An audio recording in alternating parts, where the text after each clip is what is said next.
Bwana Yesu asifiwe. Wapendwa wana wa Mungu, tunamshukuru tena Mungu ametupa neema na kibali cha kukutana tena leo, ikiwa ni siku yetu ya Jumanne, na nitumie nafasi hii sasa kuwaalika na kuwakaribisha rasmi katika ibada yetu hii, na tuianze katika jina la Mungu Baba na la Mwana na la Roho Mtakatifu. Amen. Bwana Yesu asifiwe sana. Ninayo kila sababu ya kuendelea kumshukuru Mungu kwa kutupa tena neema na kibali kutukutanisha tena kwa njia hii, na utakuwa pamoja nami Mtheologia Julius Matias Ganyara kutokea hapa KKKT Diocese ya Dodoma, jimbo la makao makuu, usharika wa Arusha Road. Kwa wewe ambaye ndiye mara yako ya kwanza kuungana pamoja nasi, basi usisahau kusubscribe hapo na kuweza kupata taarifa, mwendelezo na mafundisho mbalimbali ambayo utayapata katika chaneli yetu hii. Lakini pia tumia fursa hii kualika ndugu, jamaa na rafiki popote pale walipo, uweze kuwakaribisha kushiriki pamoja nasi katika ibada hii moja kwa moja kutokea hapa KKKT usharika wa Arusha Road. Bwana Yesu asifiwe sana. Basi kabla tujaendelea, kwanza tumshukuru Mungu. Mungu wa rehema na neema, katika jina la Yesu Kristo, asante kwa kuwa unatupenda upeo siku zote. Bwana, fadhili zako ni mpya, unatuwazia mawazo yaliyo mema kila siku, mawazo ya amani. Ndio maana Mungu natupa neema na kibali cha kutukutanisha tena kwa njia hii ya mtandao, ili tuweze kujifunza kutokea moja kwa moja hapa madhabahuni pako Arusha Road. Ninakusie Mungu mtakatifu, katika jina la Yesu Kristo, kwa nguvu ya neno lako na kwa hekima itokayo kwako, ukafungue akili na fahamu zetu, tukapate kuyajua na maandiko kwa njia hii ya elimu itokayo kwako. Tutie nguvu, nikialika uwepo wa Roho Mtakatifu katikati yetu, kila mmoja mahali alipo. Bwana, neno lako halina mipaka, likawafikie na ukawahudumie roho zao na nafsi zao kwa ajili ya utukufu wa jina lako. Ni katika jina la mwana wako mpendwa Yesu Kristo, Baba, Mwana na Roho Mtakatifu, kwa imani nimeomba na kushukuru. Amen. Yesu Kristo apewe sifa sana. Basi kwa juma hili, kwa siku hizi 4 zilizobaki kuanzia siku leo ya Jumanne, basi tutatembea na somo lenye kichwa kinachosema sadaka yenye nguvu. Sadaka yenye nguvu. Bwana Yesu asifiwe sana. Ndilo somo ambalo Mungu ametupa tuweze kujifunza kutokea madhabahu ya KKKT Arusha Road. Ninalo imani kabisa ya kwamba litakupa hatua zaidi ya kumjua Mungu, kumpenda Mungu na kumwamini Mungu zaidi. Yesu Kristo asifiwe sana. na lengo la somo ni kuongeza zaidi maarifa juu ya namna njema ya kumtolea Mungu sadaka. Kuongeza maarifa zaidi juu ya namna njema ya kumtolea Mungu sadaka. Zingatia neno namna njema ya kumtolea Mungu sadaka. Ndio lengo kubwa ama mahususi katika somo hili ambalo Mungu ametupa tuweze kujifunza katika siku hizi tulizo nazo ndani ya juma hili. Na neno kuu ambalo tunasimama nalo ama neno la kutuongoza ama neno la msingi linatoka katika waraka wa Yakobo sura ile ya kwanza ule mstari wa 17. Yakobo sura ile ya kwanza ule mstari wa 17.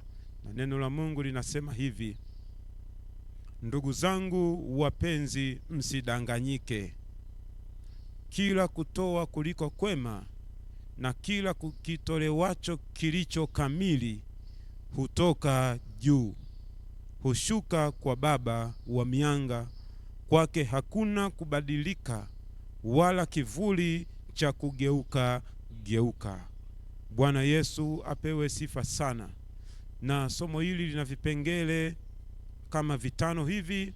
Ninamwamini Mungu atakuwa pamoja nasi, tutajifunza vyote kwa kadiri ambavyo Roho wa Mungu atatuongoza, atatufunulia na kutuhekimisha ndani ya muda ambao tuko nao.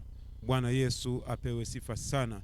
Tutaangalia maana ya sadaka kiBiblia, tutaangalia sadaka yenye nguvu, nini maana yake, tunachomaanisha hapo, lakini pia tutaangalia sifa ya sadaka yenye nguvu inafananaje. Tutaangalia mifano ya kiBiblia inayoonesha sadaka yenye nguvu, lakini jambo la 5 tutaona sasa namna ya kuitoa kwa Mungu hiyo sadaka yenye nguvu. Bwana Yesu asifiwe sana. Sasa kwa leo tutaanza kujifunza kile kifungu cha kwanza ama sehemu ya kwanza ya somo letu, tukiangalia maana ya sadaka. Ninajua mwana wa Mungu, neno sadaka kwako si geni, unalisikia karibia kila siku na kwa namna tofauti tofauti. Na ndio maana nikatangulia kusema ya kwamba hili ni somo ambalo litakuongezea maarifa zaidi katika kujua nini maana ya sadaka na mambo mengi yanayoambatana na kitu hiki tunachokiita sadaka.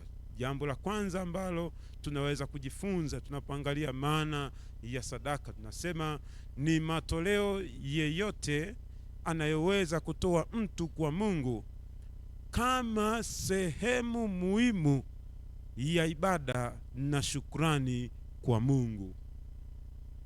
Tunaposema sadaka, ni matoleo yeyote anayoweza kutoa mtu kwa Mungu kama sehemu muhimu ya ibada na shukrani kwa Mungu.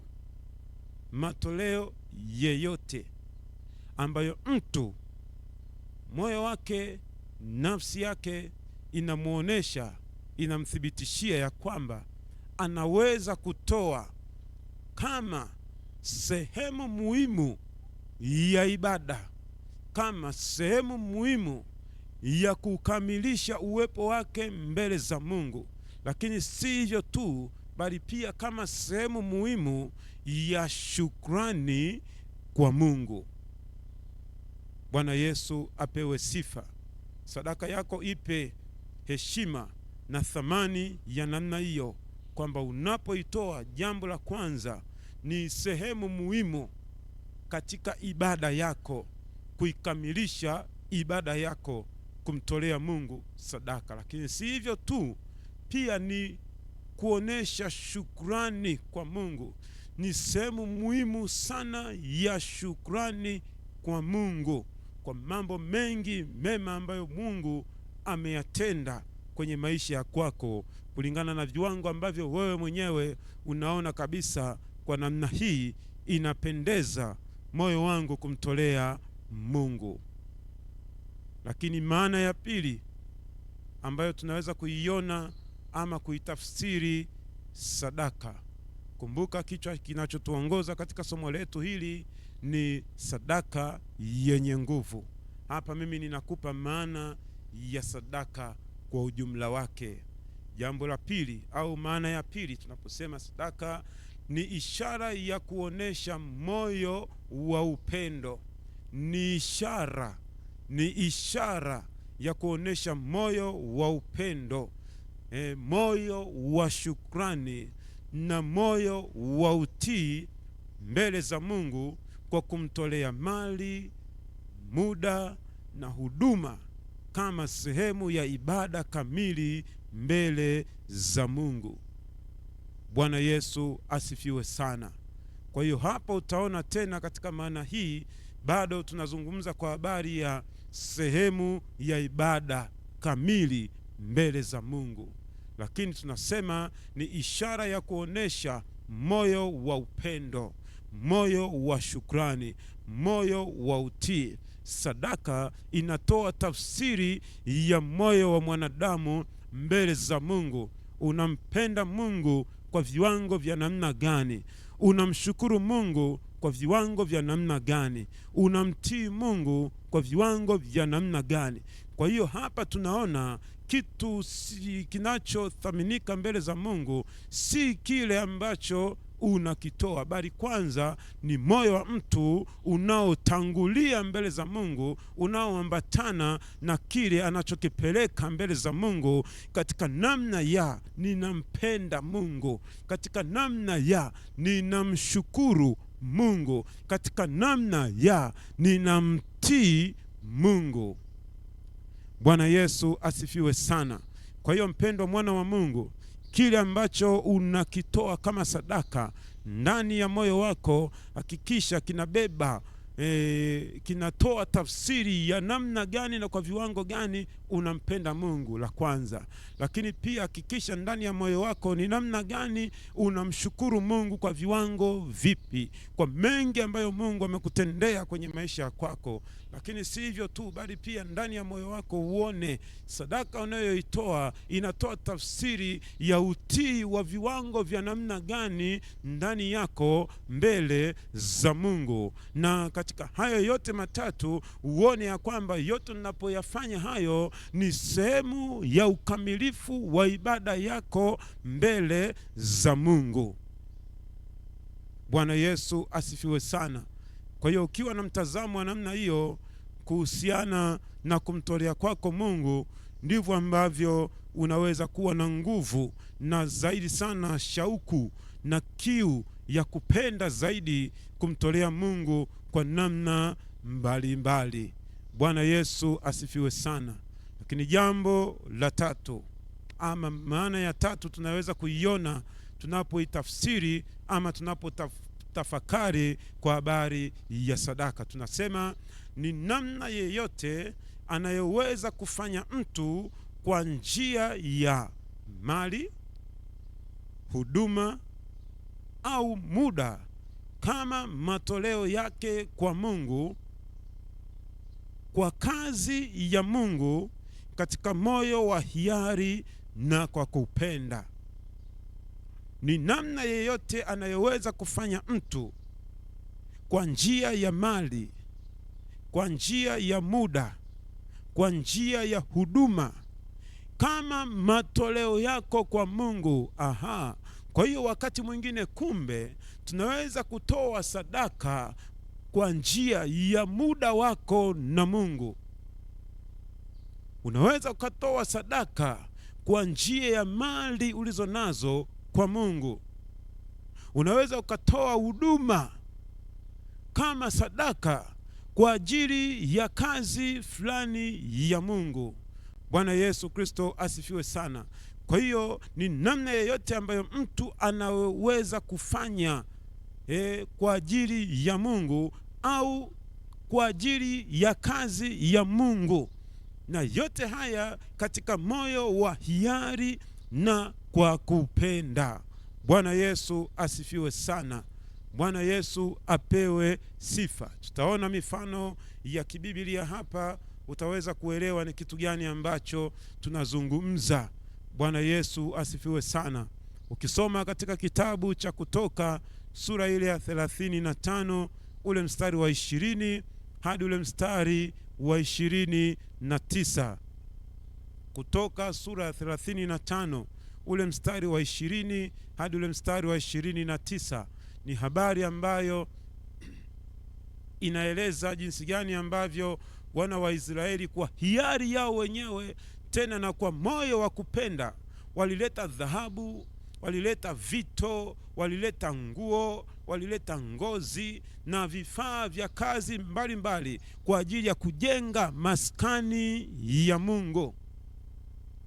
Wao wenyewe kwa hiari yao, wakijua kabisa ya kwamba kitendo anachokifanya kwanza ni shukrani yao kwa Mungu kwa namna ambavyo amewapigania, amewatetea, ametembea nao jangwani, anatembea nao siku zote akiwalinda, akiwatunza. Lakini si hivyo tu, wakikumbuka ni jinsi gani ambavyo Mungu aliwatoa uhamishoni, aliwatoa utumwani kule Misri, na yuko nao hata wakati huo. Na ndio maana katika kutoa kwao walitoa katika moyo wa hiari na katika moyo wa kupenda, kama ishara ya kuonesha utii, shukrani na jinsi ambavyo wanampenda Mungu. Ndio maana hata Mungu alipotoa maelekezo ya kwamba nitengenezeni hema ya kukutania, ninatamani niwe napata muda wa kuketi na kuzungumza pamoja na ninyi. Hawa watu wana wa Israeli walijua ni jinsi gani Mungu alivyokuwa upande wao akiwapigania na kuwatetea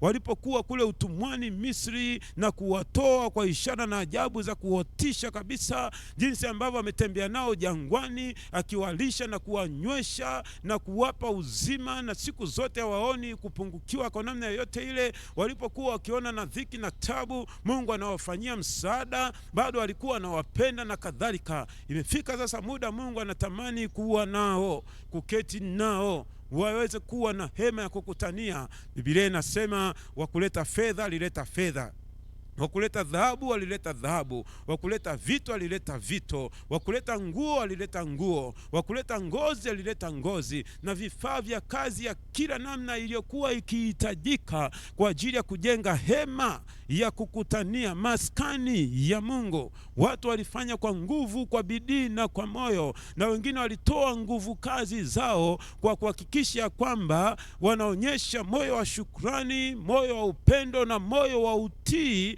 mbele za Mungu kwa ajili ya kufanya kile ambacho Mungu wao ameagiza wakifanye.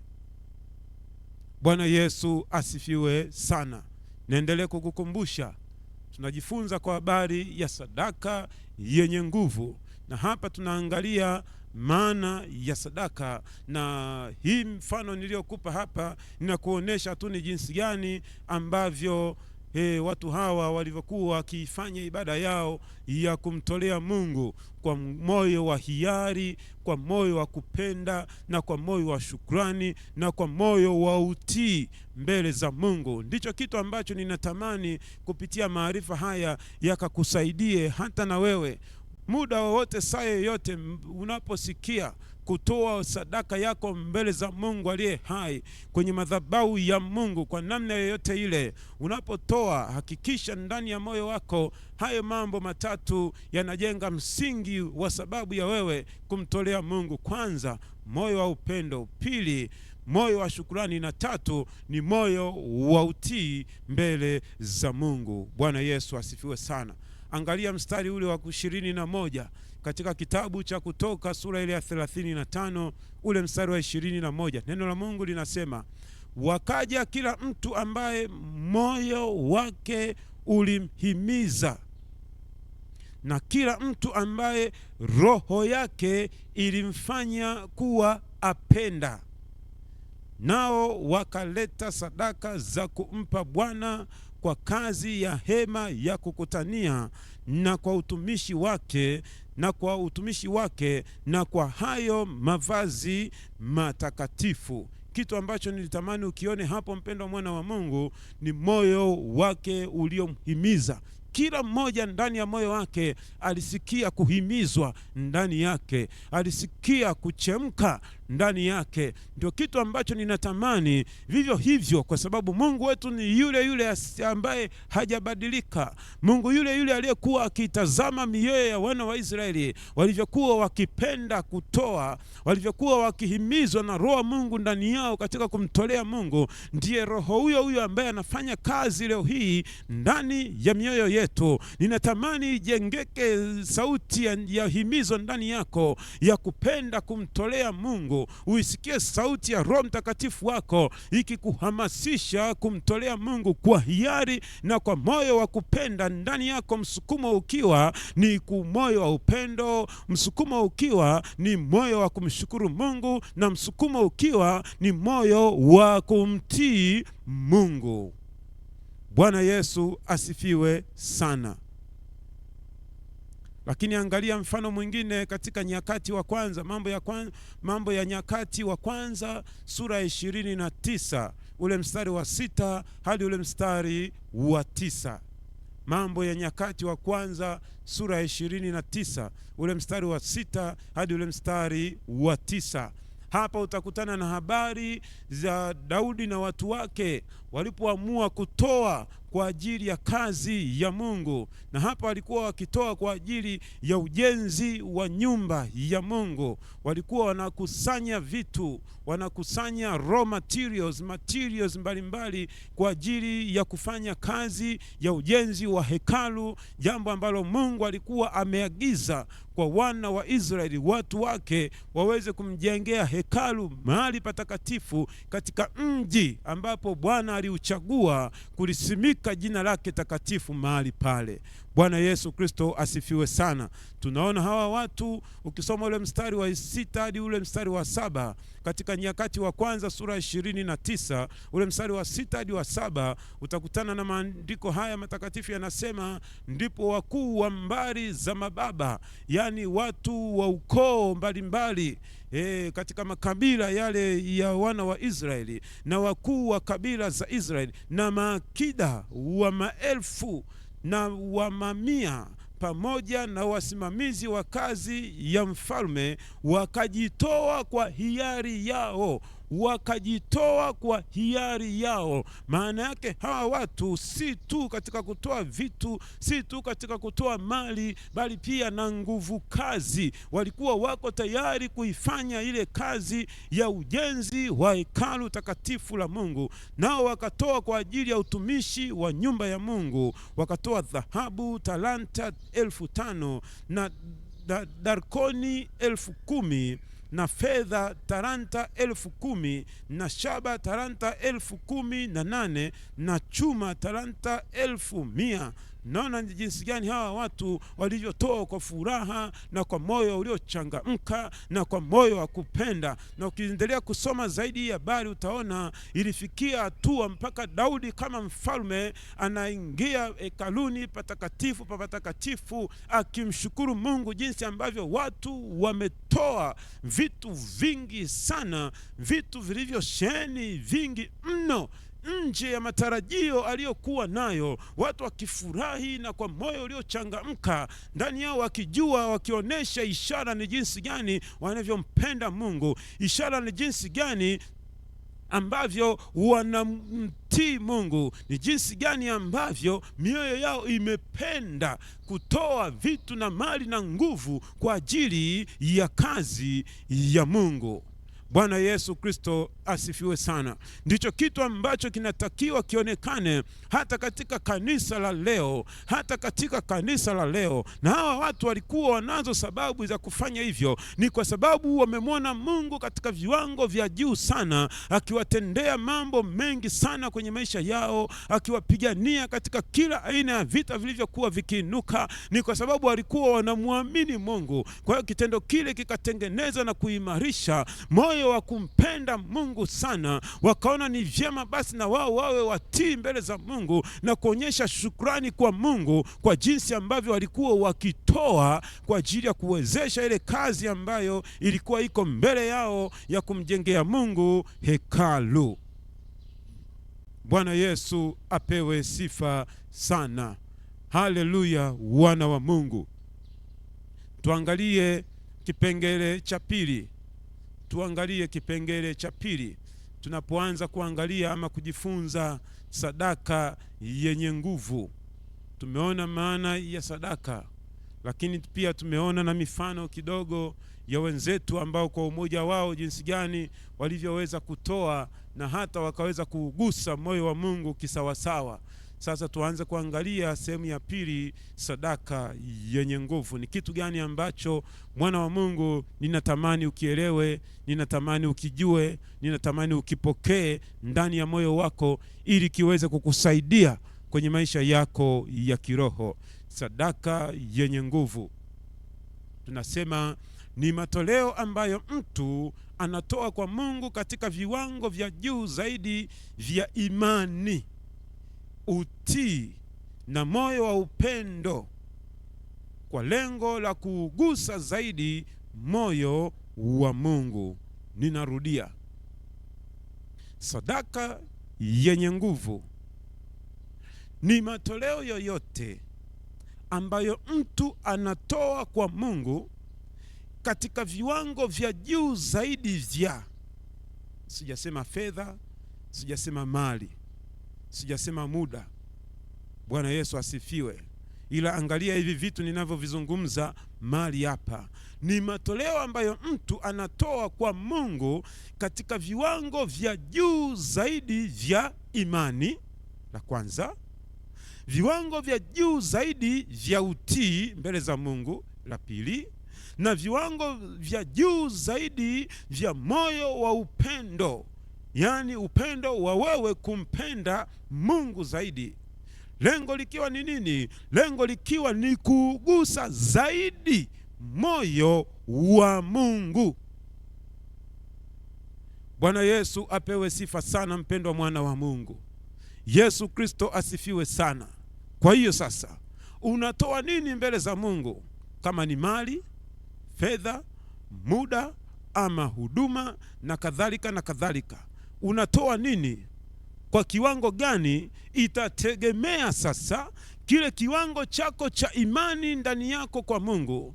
Itategemea sasa utii wako wa viwango vya juu sana mbele za Mungu. Itategemea sasa moyo wa upendo wako kwa Mungu. Hii mambo haya matatu ndiyo yatakayoamua ndani ya moyo wako umtolee Mungu kwa kiwango cha namna gani. Kama ni fedha, utaona utoe kwa kiwango cha juu sana cha namna gani. Kama ni utii kwa Mungu, ndipo utakapoamua utoe kwa viwango gani. Kama ni kwa moyo wa upendo, ndio utakaoamua ndani ya moyo wako umtolee Mungu, muoneshe ni kwa viwango vya namna gani unampenda Mungu. Bwana Yesu asifiwe sana. Lakini usisababishe kile unachokitoa ndicho kiamue imani yako kwa Mungu. Kile unachokitoa ndio kiamue kiwango cha kumtii Mungu. Kile unachokitoa ndio kiamue upendo wako kwa Mungu. La hasha. Hapo mpendwa mwana wa Mungu, utapotea na utatembea gizani, na sadaka yako haitaleta matokeo yoyote kwenye maisha ya kwako. Lakini mambo haya matatu, imani, viwango vyako vya juu zaidi vya kumwamini Mungu, viwango vyako vya juu zaidi vya kumtii Mungu, viwango vyako vya juu zaidi vya kumpenda Mungu, hivi ndivyo viamue ndani ya moyo wako, ndivyo vikusukume ndani ya moyo wako, ndivyo vichochee shauku na moyo wako ndani yako ya namna njema ya kumtolea Mungu. Na hiyo ndiyo sadaka ambayo tunasema ina nguvu ya kuleta mabadiliko, ina nguvu ya kuleta baraka kwenye maisha ya kwako, ina nguvu ya kukutoa kwenye vifungo, ina nguvu ya kukupa hatua na maongezeko kwenye maisha ya kwako. Bwana Yesu Kristo asifiwe sana. Kwa hiyo usimtolee Mungu kwa sababu ya vitu ulivyo navyo ndio vinavyoamua sasa viwango vyako vya imani. Fedha, mali ulizo nazo ndio viamue viwango vya wewe kumwamini Mungu kwa viwango gani, umpende Mungu kwa viwango gani, umtii na kumheshimu Mungu kwa viwango gani. Hapo utapotea. Nikushauri na kukuelekeza na kukufundisha na kukufungua hivi leo, kama ulikuwa ufahamu, Jaribu, weka bidii na tengeneza mazingira ya kwamba viwango vyako vya imani vya juu zaidi, utii wako kwa Mungu wa juu zaidi, upendo wako kwa Mungu wa juu zaidi, hivi ndivyo viamue sasa umletee Mungu sadaka iliyonona ya namna gani. Bwana Yesu asifiwe sana. Haleluya, wana wa Mungu. Lakini maana ya pili ambayo tunaweza kujifunza tunapoangalia sadaka yenye nguvu, maana ya pili tunapoangalia sadaka yenye nguvu, nitasema hapo alafu nitaweka kituo kwa siku ya leo hapo. Tunasema sadaka yenye nguvu ni namna ya kumtolea Mungu matoleo kunako athiri kwa viwango vya juu zaidi maisha ya mtoaji kiroho na kimwili pia. Ni namna ya kumtolea Mungu matoleo kunako athiri kwa viwango vya juu zaidi maisha ya mtoaji kiroho na kimwili. Sadaka yenye nguvu ni namna ya kumtolea Mungu matoleo ambapo kunatengeneza mazingira ya kusababisha ama kuathiri kwa namna chanya maisha ya kiroho ya mtu, viwango vya juu zaidi vya maisha ya kiroho ya yule mtoaji. Lakini si hivyo tu, bali pia na maisha ya kimwili. Bwana Yesu asifiwe sana. Yaani maana yake ni kwamba kwa lugha nyepesi kabisa ni namna ya kumtolea Mungu matoleo kunakoleta matokeo au mabadiliko chanya juu ya maisha ya kiroho, kuongezeka viwango zaidi vya kumjua, kumheshimu na kumpenda Mungu, lakini pia na mabadiliko katika maisha ya mwilini. Ndio pale ambapo tunaona unapomtolea Mungu katika namna ya kumpendeza zaidi, tunaona hata baraka za Mungu kwa jinsi ya nje. Mungu anakufungulia milango, anakuinua, anakuheshimisha. Kwa kifupi ni kwamba baraka za Mungu zinazoonekanika kwa jinsi ya mwilini. Yesu Kristo asifiwe sana. Kwa hiyo tunaona katika maana hizi mbili tunaweza kuona kabisa ni jinsi gani sadaka yenye nguvu maana yake inavyokuwa inachochewa zaidi na shauku ya mtu binafsi ndani ya moyo wake, kwa kulingana na viwango vyake vya matamanio yake ya kiimani mbele za Mungu. Inachochewa zaidi ndani yake na viwango vya juu sana vya upendo wake kwa Mungu. Lakini si hivyo tu, vinachochewa zaidi ndani yake na viwango vya juu sana vya kuonesha utii mbele za Mungu wake, Mungu aliye hai. Bwana Yesu asifiwe sana. Kwa hiyo ndani ya moyo wako ukiona haya mambo matatu yanakupa msukumo, basi haya ndio atakayoamua sasa umtolee Mungu sadaka ya namna gani. Yesu Kristo apewe sifa. Pendo mwana wa Mungu, niendelee kukukumbusha kichwa chetu kinachosema sadaka yenye nguvu. Tumeangalia maana ya sadaka kwa siku ya leo, lakini pia tumeangalia maana ya sadaka yenye nguvu, lakini pia tumeangalia mifano michache kidogo hapo juu ya sadaka, watu waliotoa vizuri sadaka ambayo imeleta namna njema ya kugusa moyo wa Mungu na kufanya ibada yao ya kumshukuru Mungu, kuonyesha utii na upendo mbele za Mungu ilivyokubaliwa mbele za Bwana. Ninatamani niende mbele za Bwana nimwombe Mungu kwa ajili yako. Roho Mungu aendelee kusema na wewe na kukufundisha, kukuhekimisha zaidi, ili uone ni jinsi gani ya inayompendeza Mungu katika kumtolea kwako. Mungu wa rehema na neema, katika jina la Yesu Kristo, sante kwa kuwa Bwana imekupendeza wewe kusema nasi tena kwa njia hii, kwa habari ya namna njema ya kukutolea wewe matoleo. Sadaka zetu tunatamani Bwana tunapokutolea zikawe ni sadaka zenye nguvu, sadaka zenye kusababisha mabadiliko chanya kwenye maisha yetu ya kiroho, sadaka ambazo zitatupa kuongezeka viwango vya juu zaidi vya imani, sadaka ambazo zitatupa kuongezeka viwango vya juu zaidi katika kukutii wewe, sadaka ambazo zitatupa kuongezeka zaidi moyo wa kukupenda zaidi Mungu wewe. Ninakusihi katika jina la Yesu Kristo, Roho Mtakatifu Mtakatifu wako aliye mwalimu mwema aendelee kusema na kusanyiko hili ambalo Bwana umelikusanya wewe mwenyewe katika jina la Yesu Kristo, ili watoto wako Bwana, wana wa ufalme wako uliowatoa gizani na kuwavuta nuruni, Mungu wajue ni jinsi gani iliyo njema ya kukupendeza, wakakutolea sadaka ambayo Mungu wewe utaikubali na kuipokea na kuitakabali, mfalme wa amani, na mwisho wa siku iwaletee matokeo chanya juu ya maisha yao ya kiroho na maisha yao ya kimwili katika jina la Yesu Kristo. Hii sadaka yenye nguvu ambayo Bwana unatufundisha tukaone udhihirisho wa nguvu zake hata katika maisha yetu kwa jinsi ya mwili, ikasababishe mabadiliko, ikasababishe maongezeko, ikasababishe neema yako, ikasababishe milango iliyofungwa kufunguka katika jina la Yesu Kristo. Kwa kila ambaye Bwana moyo wake utampa kutoa kwa utii, moyo wake utampa kutoa kwa imani zaidi, moyo wake utampa kutoa katika upendo zaidi kwa ajili ya utukufu wa jina lako katika jina la Yesu Kristo. Watoto wako mwana Mungu wa rehema na neema, ili wasiwe wanakutolea katika namna ya mazoea, bali wakatoe katika kila siku kuona ni jinsi gani ambavyo kumtolea kwao kunaongeza imani kwao, kumtolea kwao kunaongeza viwango vya kukupenda wewe, kukutolea wewe Mungu matoleo kunaongeza viwango vya kukutii wewe katika jina la Yesu. Kwenye kila aina ya sadaka ya muda, sadaka ya fedha, sadaka ya mali, sadaka ya huduma, kila namna ya matoleo ambayo watoto wako wanakutolea, Mungu wape kukumbuka haya, wape Roho Mtakatifu wako kuwakumbusha haya, ya kwamba Mungu ndani ya mioyo yao unatamani kuiona imani yao yenye matamanio ya kukua. Ndani yao Mungu unatamani kuona matamanio yao ya kuongezeka viwango vya utii mbele zako. Mungu unatamani kuona matamanio yao ya kuongezeka upendo mbele za uso wako katika jina la Yesu Kristo wa Nazareti aliye hai, mfalme wa amani.